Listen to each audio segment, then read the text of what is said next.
Zee मराठीवरील उंच माझा झोका या मालिकेत सध्या नवा ट्विस्ट आलाय. कशामुळे काय?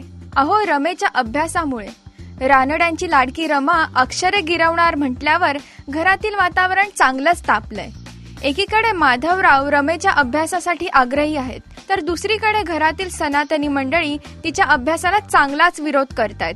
रमेचा अभ्यास पुढे सरकावा म्हणून माधवरावांनी शारदाबाईंना रमेला शिकवायला पाठवले तर खरे, पण काय बघा ना, शारदाबाई सापडल्या तर सुभद्रा काकू आणि ताई काकूंच्या तावडीत. मग कसला अभ्यास नि कसलं काय, उलट त्यांचीच परीक्षा यांनी घेतली. हे काही कमी होतं का? तोच माईंनीही आता माधवला स्पष्ट सांगून टाकलंय की दरवेळी काही मला रमेला पाठीशी घालता येणार नाही.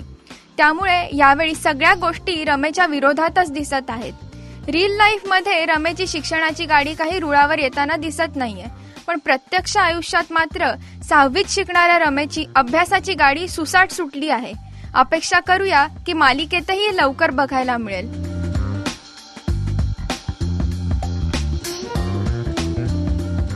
राजश्री.com करिता अदिती बेडेकर.